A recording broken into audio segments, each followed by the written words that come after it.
कधी असा दिवस तुम्ही अनुभवला आहे का, ज्यात सकाळपासून रात्रीपर्यंत तुम्ही धावतच राहिलात, सूचनांना, मेसेजेसना, कॉल्सना, नोटिफिकेशन्सना उत्तर देत राहिलात, पण दिवस संपता तुम्ही विचार करता की आज मी खरंच महत्त्वाचं एक काम तरी केलं का?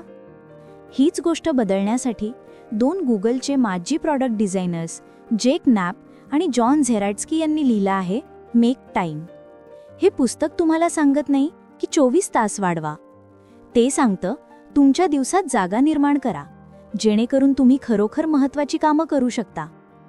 आजची ही समरी तुम्हाला तुमचा दिवस, तुमची ऊर्जा, तुमचं लक्ष आणि तुमचं आयुष्य पुन्हा सेट करण्यासाठी अत्यंत प्रभावी मार्ग दाखवेल. व्हिडिओ शेवटपर्यंत पहा, कारण हे पुस्तक तुमच्या रोजच्या दिवसात एक लहान बदल आणेल आणि हे लहान बदलच तुमचं आयुष्य मोठ्या प्रमाणात बदलू शकतात. टॉपिक 1. लक्ष कुठे जाते त्यावर तुमचं आयुष्य तयार होतं. लेखक म्हणतात की आजच्या काळात समस्या वेळ नाही ही नाही, समस्या आहे लक्ष तुटलेलं आहे. तुमचा phone, notifications, social media, WhatsApp groups, ऑफिसचे ईमेल्स, सतत येणारी अपडेट्स, हे सगळं तुमचं लक्ष चोरत असतं. लक्ष गेलं म्हणजे तुमची ऊर्जा जाते. ऊर्जा गेली म्हणजे काम पुढे ढकललं जातं आणि दिवस शेवटी असं वाटतं की आज काहीच जमेना. लेखक सांगतात की तुम्ही तुमचं आयुष्य बदलायचं असेल तर पहिली गोष्ट सुधारण्याची म्हणजे तुमचं लक्ष कुठे खर्च होतं त्यावर नियंत्रण मिळवणं. त्यासाठी ते डेली हायलाइट नावाची पद्धत सांगतात. या पद्धतीनुसार दररोज सकाळी फक्त एक गोष्ट निवडा जी तुमच्या दिवसासाठी सर्वात महत्त्वाची आहे. फक्त एक. ती काम, आरोग्य, नातेसंबंध, शिक्षण किंवा काहीही असू शकतं, पण दिवस संपता तुम्ही म्हणायला हवं हे एक तरी केलं. ही एक गोष्ट निवडणं म्हणजे तुम्ही स्वतःचा दिवस जिंकण्यासाठी एक उद्देश सेट करता. बहुतेक लोक सकाळी उठल्यावर फोन पाहतात आणि त्यांचा दिवस तेवढ्यात इतर लोकांच्या आयुष्यात उघडतो. तुम्ही कोणाची तरी मेसेजेस, स्टेटस, रील्स, ईमेल्स यात प्रवेश करता आणि तुमचं लक्ष त्या गोष्टींत हरवत जातं. हायलाइट पद्धत तुमचा फोकस परत तुमच्याकडे आणते. तुम्ही निवडता आजचा दिवस कसा जायचा. दिवस तुम्हाला खेचून नेत नाही, तुम्ही दिवसाला दिशा देता. ही पद्धत दीर्घकालीन उत्पादन क्षमता, मानसिक शांतता आणि आत्मविश्वास वाढवते, कारण तुम्ही दररोज एकतरी महत्त्वाचं काम पूर्ण करता आणि लहान विजयांची हीच मालिका तुम्हाला मोठ्या बदलाकडे नेत राहते. टॉपिक 2. डिस्ट्रॅक्शन फ्री वेळ कसा तयार करायचा. हायलाइट ठरवल्यावर दुसरा मोठा प्रश्न येतो, तो वेळ कुठून आणणार. लेखक म्हणतात वेळ होत नाही, वेळ तयार करावा लागतो आणि यासाठी ते सांगतात काही शक्तिशाली पद्धती. 1. फोनची डिझाईन तुमच्या वेळेची शत्रू आहे. ॲप्सची डिझाईन असतं की तुम्ही स्क्रोल करीतच राहा. तुमचा वेळ, लक्ष आणि फोकस सगळं त्यांच्याकडे जावं. म्हणून लेखक सांगतात होम स्क्रीनवरून अनावश्यक ॲप्स हटवा, नोटिफिकेशन्स बंद करा, सोशल मीडिया फक्त ठराविक वेळेसच उघडा, रात्री फोन दुसऱ्या खोलीत ठेवा. हे छोटे बदल दिसतात, पण त्यांचा परिणाम खूप मोठा असतो. 2. तुमची एनर्जी वाचवा, तीच सगळ्यात महत्त्वाची आहे. बहुतेक लोक वेळ शोधतात, पण लेखक म्हणतात वेळेपेक्षा एनर्जी महत्त्वाची आहे. तुमची एनर्जी जास्त असेल तर कमी वेळातही महत्त्वाची कामं करता येतात. त्यासाठी सकाळची चाल, थोडा व्यायाम, पाणी पिणं, शांत 10 मिनिटं, खोल श्वास आणि हलकं स्ट्रेचिंग, ही छोटी सवयी तुमची ऊर्जा वाढवतात आणि फोकस तीक्ष्ण करतात. 3. लेझर मोड म्हणजे फोकसची सुपर पॉवर. लेझर मोड म्हणजे ज्यावेळी तुम्ही लक्षावरून लक्ष हलू देत नाही. त्यासाठी दररोज 40-45 मिनिटांचा फोकस टाईम. या वेळेत मोबाईल सायलेंट प्लस दूर, फक्त हायलाइटवर काम. इतक्या कमी वेळातही तुम्ही तुमच्या दिवसाचं सर्वात महत्त्वाचं काम पूर्ण करू शकता. लक्ष निर्धारित आणि फोकस वेळ म्हणजे उत्पादन क्षमतेचा कमाल परिणाम. टॉपिक 3. तुमचा दिवस डिझाईन करा, तो तुमच्यासाठी काम करेल. लेखक सांगतात की तुमचं आयुष्य बदलायचं असेल तर दिवस जाण्याची वाट पाहू नका, दिवस डिझाईन करा. गुगलच्या स्प्रिंट पद्धतीतून त्यांनी शिकलेली मुख्य गोष्ट म्हणजे जेव्हा आपण दिवसाला स्पष्ट संरचना देतो तेव्हा गोंधळ कमी होतो आणि लक्ष वाढतं. 1. सकाळी छोटे रिच्युअल सेट करा. 10 मिनिटं शांत बसणं, 5 मिनिटं आजचा हायलाइट लिहिणं, छोटा वॉर्मअप, पाणी हलकी हालचाल.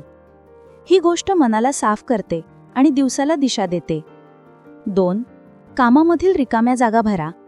रिकामा वेळ मिळाला की आपण फोन काढतो. यामुळे मेंदू सतत विचलित अवस्थेत राहतो.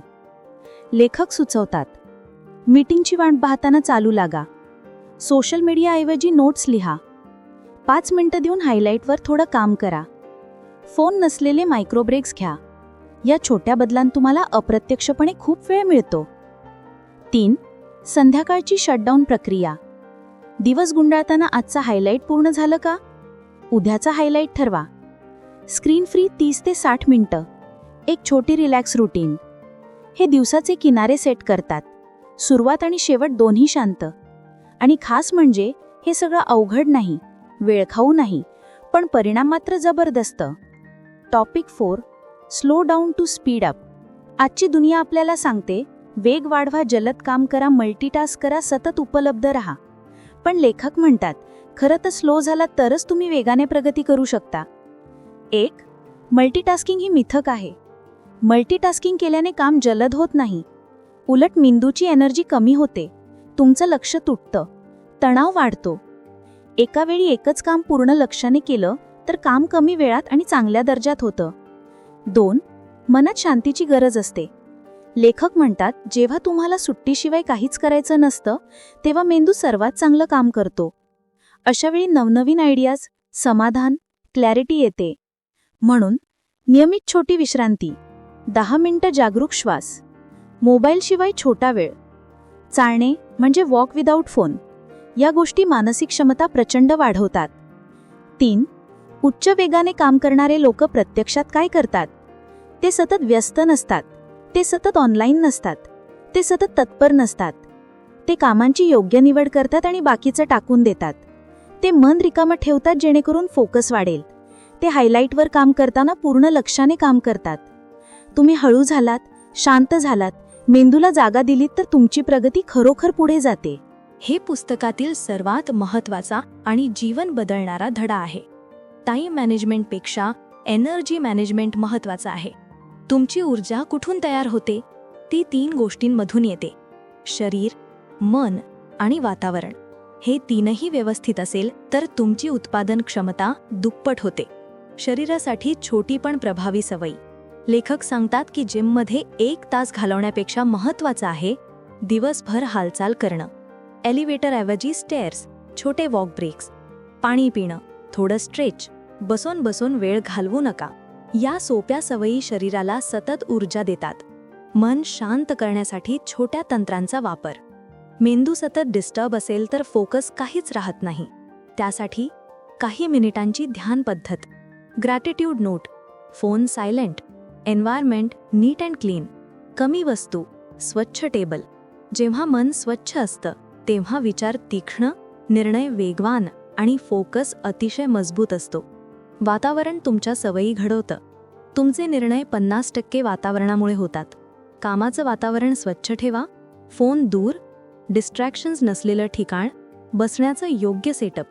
वातावरण बदला आणि उत्पादकता आपोआप वाढते. Topic number 6. रोजचा छोटा विजय आयुष्याची मोठी बदल घडवतो.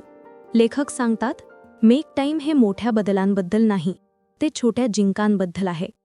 लहान विजय रोज मिळाले तर तुम्ही तुमच्या आयुष्याचा संपूर्ण रस्ता बदलू शकता.